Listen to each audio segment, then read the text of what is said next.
আসসালামু আলাইকুম, সবাইকে শুভেচ্ছা জানাচ্ছি। মাসুম মাহবুব।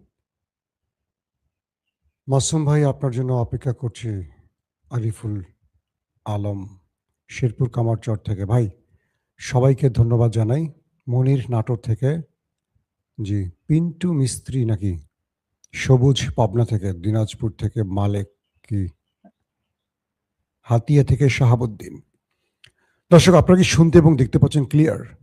কাতার থেকে আজিজ ভাই, দুবাই থেকে দেখছেন, ইতালি থেকে মিল্টন, নাগেশ্বরী কুড়িগ্রাম। জি, আমি আপনাদের মোটামুটি নাম দেখতে পেয়েছি কমেন্টে অনেকেরই। আমাকে একজন বলছেন যে আপনি কোন সময়টাতে লাইভ করেন একটু জানাবেন।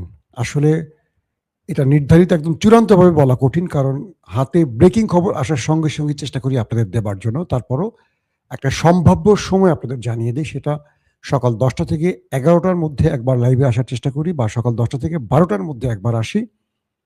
আবার বিকেল 5টা থেকে সন্ধ্যা 7টা এর মধ্যে একবার, হয়তো বিকেলের আগে একবার, মানে সন্ধ্যার আগে একবার, অথবা সন্ধ্যার পরে 7টা থেকে 7:30, রাত 11টা থেকে 12টার মধ্যে একবার। এটা হলো সাধারণত আমার সময়টা। যখন 3টা করে বা 4টা করে বুলেটিন দিই, টাইমটা একটু পরিবর্তন হয়। দর্শক, চলেন আমরা আজকে অনেকগুলো গুরুত্বপূর্ণ খবর দেব আপনাদেরকে, যেই গুরুত্বপূর্ণ খবরটি গত 72 ঘন্টা ধরে পৃথিবীকে কাঁপিয়ে তুলছে। কালকে আমি আপনাদের একটি খবর দিয়েছিলাম যে আমেরিকা তার পাইলট উদ্ধারে নয়, বরং ইরানের নিউক্লিয়ার চুরি করতে এসেছিল বলেছিলাম। কিছু দর্শক একটু খুঁচিয়ে আমাকে মানে কমেন্ট করেছিলেন যে ভাই, সমস্ত গণমাধ্যম বলছে পাইলট উদ্ধারে আসছে, আর আপনি বলছেন যে নিউক্লিয়ার চুরি বা নিউক্লিয়ার প্ল্যান্ট ধ্বংস, একটু বেশি বলেছেন না? কয়েকজন দর্শক দেখলাম, অধিকাংশই আমার মতামতের সাথে সম্মত ছিল, কিন্তু কিছু দর্শক খুঁচিয়েছে। তারা কি আমাকে ভালোবাসেন নাকি ঈর্ষান্বিত আমি জানি না, বাট ভালোবাসেন আমি ধারণা করছি। এই প্রশ্ন আমাকে করেছিলেন। তো আমি অপেক্ষা ছিলাম সেই সব দর্শকদের উত্তরটা দেবার জন্য। আজকে উত্তরটা দেই। আজকে ইরানের পারমাণবিক প্রকল্পের যিনি চিফ, তার বক্তব্য শুনেছেন? একটু ইরানি গণমাধ্যম চেক করবেন, করলে শুনবেন। ঠিক আমি গতকালকের রাতে যে বক্তব্যগুলো লাইভে দিয়েছিলাম, আজকে ইরানের গণমাধ্যম তার সরকারি উচ্চপদস্থ ব্যক্তিদের বক্তব্যটি প্রচার করেছে। সেখানে পুরো আমার বক্তব্যের সাথে মিলে গেছে। দীর্ঘদিন তো আপনাদেরকে আন্তর্জাতিক খবর দেই, এটা নিয়ে অনেক স্টাডি করি, 2-3টা পত্রিকা পড়ে নিউজ দেওয়ার চেষ্টা করি না, বা কারোটা কপি করি না। প্রতিদিন 40টা 50টা গণমাধ্যম চেক করি, একদম নিম্নে পক্ষে হলো 20টা চেক করি, করে আপনাদেরকে এই তথ্যগুলো দেওয়ার চেষ্টা করি। সেখান থেকে নিজের তথ্যগুলো গুছাই আগে, যে কোনটা থেকে কোনটা হতে পারে, কিছু পূর্বের উল্লেখিত অভিজ্ঞতাকেও কাজে লাগানোর চেষ্টা করি। দর্শক, কথাটা শুরুতে বললাম যারা এই কমেন্টগুলো করেন তাদের উত্তর দেবার জন্য, কিন্তু আপনারা আসছেন যারা লাইভে, আজকে খবর শোনার অপেক্ষায় আছেন। চলেন আমরা আপনাদের জন্য সেই খবরে ফিরে যাচ্ছি। মূল জায়গাটা হলো যে ক্রমান্বয়ে তথ্যগুলো চেঞ্জ হচ্ছে। প্রথমে বলা হয়েছিল আমেরিকার পক্ষ থেকে যে তারা একটা বা দুটো বিমান পাঠিয়েছে পাইলট উদ্ধারে, C-130 বা একটা ড্রোন, এরকম না বিষয়টা। আমি গত রাতে বলেছি না যে 1.5 ডজনের মতো। এখন শোনা যাচ্ছে যে 1.5 ডজন কি, প্রায় 1.5 ডজনের বা একটু বেশি, প্রায় 20 থেকে 15 থেকে 20টি মার্কিন এয়ারক্রাফট এসেছিল ইরানে। বলা হচ্ছে যে, আমি কাল রাতে আপনাদের বলেছিলাম যে 4 থেকে 500 হবে, এটাও কিছু সূত্রের খবর থেকে। আজকে ইরান বলছে প্রায় 1000-এর মতো কমান্ডো বাহিনী এসছে। 1000-এর মতো কমান্ডো বাহিনী। তো 1000 কমান্ডো বাহিনীকে বহন করতে কতগুলো বিমান লেগেছে চিন্তা করেন একবার। একটা সূত্রের খবর থেকে বলি, ইরান যেটি দাবি করছে আজকে, তারা 1 ডজন মার্কিন এয়ারক্রাফট ধ্বংস করেছে। 1 ডজন। হিসেব চান? ইরান হিসাব দিয়ে দিয়েছে। C-130 2টো, ব্ল্যাক হক হেলিকপ্টার 4টি, কয়টি হলো? 6টি। ড্রোন 2টো, কয়টি হলো? 8টি। তারপর আছে আরেকটি বিমান, এটাকে নামটা ভুলে গেছি, সেখানে রয়েছে আরো 4টি বিমান। মোট 12টি মার্কিন এয়ারক্রাফট, আকাশযান ধ্বংস করেছে ইরান। একটা প্রশ্ন করেন, এই 12টি এয়ারক্রাফটে একটা মানুষ ছিল না। এরা কোথায় গেছে? এরা ফিরে গেছে কিভাবে? এখন বলবেন যে মাসুম ভাই এই তথ্য পেলেন কি করে? ইরানের টেলিভিশনগুলো রীতিমতো দেখাচ্ছে যেই জায়গাটায় ইরান অ্যাটাক করেছে সেখানে ধ্বংসস্তূপ বানিয়ে ফেলেছে মার্কিন এয়ারক্রাফটের। আপনারা সেই দৃশ্য দেখলে বুঝবেন যে কি পরিমাণ এয়ারক্রাফট ধ্বংস করেছে। আমি তো সেই ফুটেজ দেখেছি। অর্থাৎ আমেরিকা কালকে যে স্থানটিতে এসে ইরানের সাথে লড়াই করেছে সেখানে আমেরিকা বলছে তাদের কোনো সেনা নিহত হয়নি, আর ইরান বলছে তাদের 12টি এয়ারক্রাফট ধ্বংস করেছে। তাহলে মানুষের সংখ্যাটা আপনারা অনুমান করেন। এবং ইতিমধ্যে সেখানে অনেক মানুষের প্রাণহানির তথ্য পাওয়া যাচ্ছে, কারণ আগুনে পুড়ে সব, ওখানে তো বিমান মালিকই ফুয়েল ভর্তি থাকে, ব্লাস্ট হওয়া বা হিট করলে তো আগুন ধরে যায়। তো ওখানে যারা ছিল সব পুড়ে কয়লা হয়ে গেছে, আর যারা পেরেছেন কোনো রকম জীবন নিয়ে পালিয়েছেন। এখন প্রশ্ন আসতে পারে মার্কিন পাইলটের কি খবর? নতুন যে তথ্য আসছে সেখানে বলা হচ্ছে আদৌ সেখানে পাইলট ছিল কি ছিল না এটা নিয়ে প্রশ্ন উঠে গেছে। আচ্ছা, আমেরিকা যে দুজন পাইলটের উদ্ধারের দাবি করলো, প্রথমে একজনকে সাগর থেকে তুলে নেওয়া হলো আর পরে একজন পার্বত্য অঞ্চল থেকে তুলে নেওয়া হলো, দুটো অভিযানে।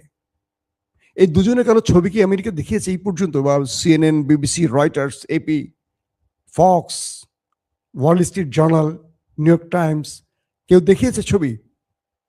দেখায়নি। যে দুজন পাইলটের কথা বলা হচ্ছে, এই পাইলট দুজনের সন্ধান কি আমেরিকা আদৌ পেয়েছে? তারা কি বেঁচে আছে? কোথায় তারা?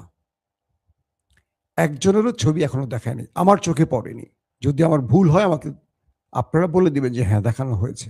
প্রথম কথা, আমেরিকা যে পাইলটের উদ্ধারের জন্য ইরানে এসে লড়াইটা করলো, সে পাইলট কোথায়? আদৌ কি আমেরিকা নিয়ে গেছে নাকি সেখানে সে মরে গেছে অনেক আগেই? এই প্রত্যেকটা প্রশ্নের উত্তর কি বলে জানেন? প্রত্যেকটা প্রশ্নের উত্তর বলে আমেরিকা পাইলটের জন্য এখানে আসে নাই। আমেরিকা পাইলটের নাম করে নিউক্লিয়ার প্রজেক্ট ধ্বংস কিংবা নিউক্লিয়ার বা ইউরেনিয়াম চুরির জন্য এসছে। আমি বলছিলাম গত রাতে, আজকে ইরানের পারমাণবিক প্রকল্পের যিনি প্রধান তিনি বলেছেন, তিনি বলছেন যে স্থানটা ইস্পাহানের যে স্থানটাতে ইরানের সাথে আমেরিকার ব্যাপক গোলাগুলি হয়েছে বা লড়াই হয়েছে, তার থেকে প্রায় 100 কিলোমিটারের মধ্যেই হলো ইরানের পারমাণবিক প্রকল্প। এবং একজন পাইলটের জন্য কমান্ডো বাহিনীরা আসলে সংখ্যা খুব কম আসবে, কারণ অল্প সময়ের মধ্যে সেই পাইলটকে যে জায়গাটা তারা পাবে, যে এই জায়গাটা লোকেশনটা জানবে যে এখানে তিনি আছেন, অল্প সংখ্যক খুব দ্রুততার সাথে তাকে নিয়ে চলে যাবে। তাকে 800, 1000 বা আরো বেশি সেনা বা কমান্ডো নিয়ে উদ্ধারে আসবে না। একজন ব্যক্তির জন্য এতগুলো ব্যক্তির জীবন হুমকিতে ফেলবে না, পৃথিবীর কেউ ফেলবে না। তার মানে এই অধিক সংখ্যক কমান্ডো বাহিনীকে ইস্পাহানের কাছাকাছি নামানোর অর্থ হলো তাদের টার্গেট ছিল ইরানের নিউক্লিয়ার সাইট, যেটা ইস্পাহান নিউক্লিয়ার প্রজেক্ট যেটাকে বলা হয়। আমি কাল রাতে যেটা বললাম, আজকে ইরানের সেই পারমাণবিক প্রকল্পের প্রধান তিনি এই বিষয়টি জানিয়েছেন পৃথিবীর গণমাধ্যমকে। তিনি বলছেন ইরান তার শত্রুকে মোকাবেলা করতে শুধু অস্ত্র নয়, বুদ্ধিকেও ব্যবহার করে। যখন মার্কিনীরা রাত 2টোর দিকে ইরান দেখলো একের পর এক মার্কিন এয়ারক্রাফট ইরানে ঢুকছে, তখন তারা কয়েকটি ফ্রন্টে সতর্ক ছিল। খেয়াল করবেন, একটি নয়। তারা বুঝতে পেরেছে যে আমেরিকা তার পাইলটের সন্ধানে আসবে। এখন দুটো বিষয়, যদি এই পাইলট ইরানের হাতে ধরা পড়ে যায় তাহলে এই খবরটি ইরানের কাছে বা আমেরিকার কাছে থাকতেও পারে, নাও থাকতে পারে।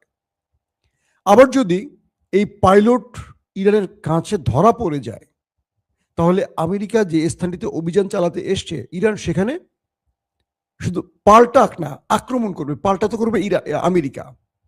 অর্থাৎ ইরান যে শক্তিমত্তা প্রদর্শন করেছে ওই অঞ্চলটিতে, ইরানের কাছে তথ্য ছিল এই বিশাল সংখ্যক এয়ারক্রাফট আসার পেছনে মূল কারণ ছিল আমেরিকার নিউক্লিয়ার বা ইউরেনিয়াম নীতি এসছে। মিস্টার ট্রাম্প তার সামরিক বাহিনীর যে নতুন চিফ সেনাপ্রধান তাকে একটি কথা বলেছেন যে আমার একটি ফেস সেভিং দরকার, আর সেটি হলো ইরানের ইউরেনিয়াম।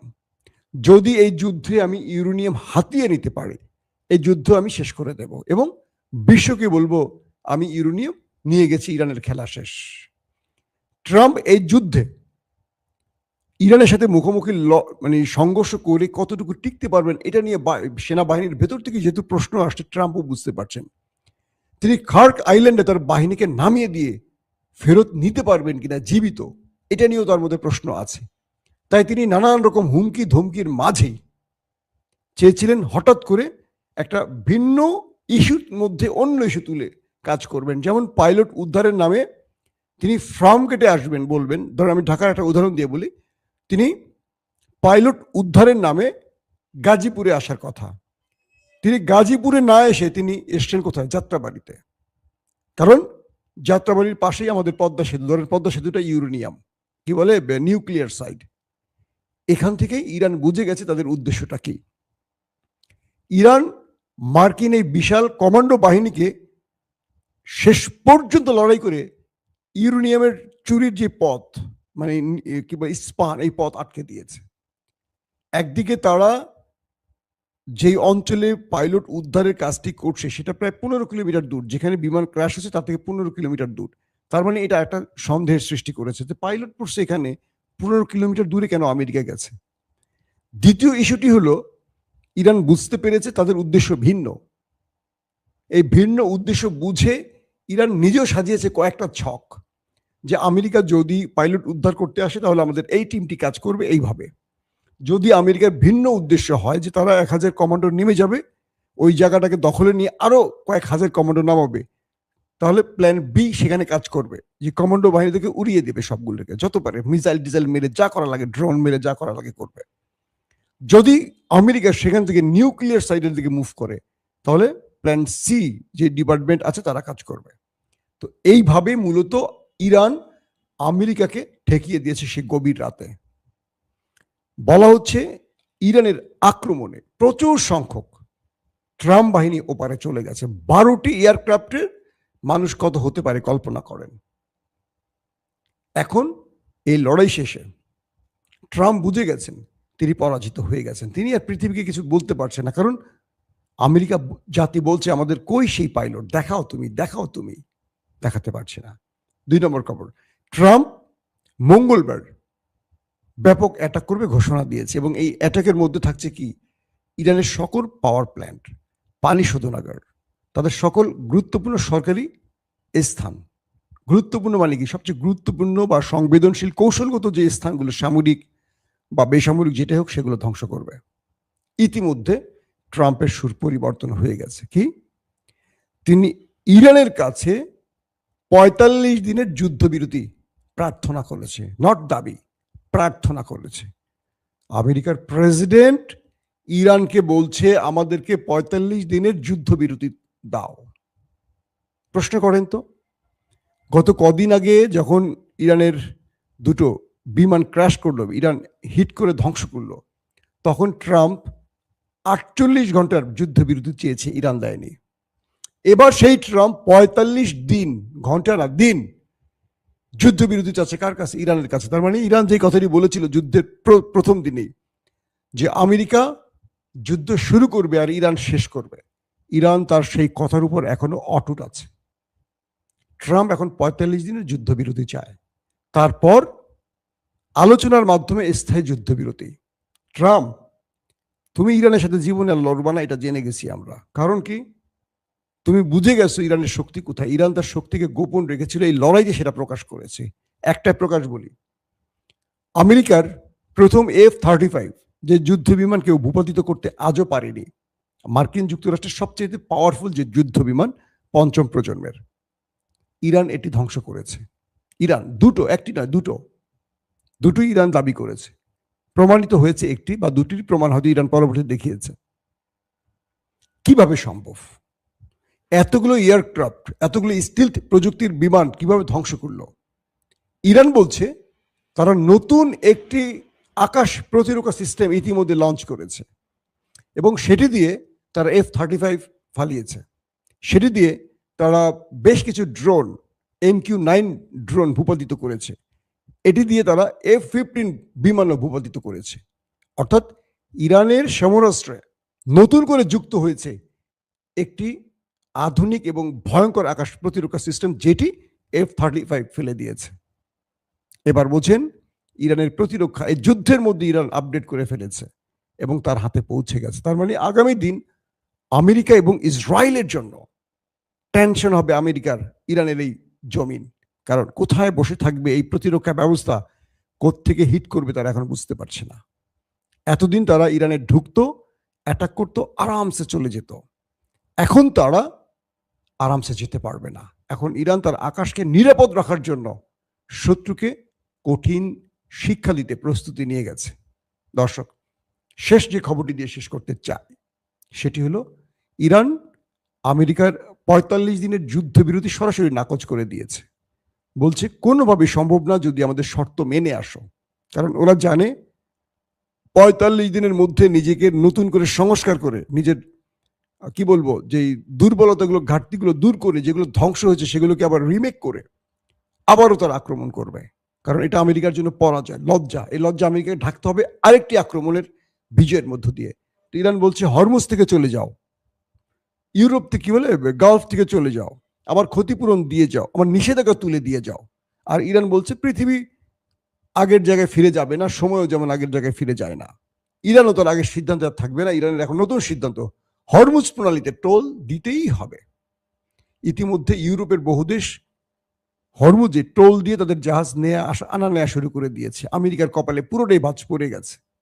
তার মানে ইউরোপের বিভিন্ন দেশ ইরানকে বলছে, ইরানের পক্ষে কথা বলছে, ইরানের সুরে কথা বলছে, আমেরিকার বিরুদ্ধে দাঁড়িয়ে গেছে ইরানের এই নতুন প্রজন্মের নিউক্লিয়ার, হরমুজ নিউক্লিয়ার ব্যবহারের কারণে।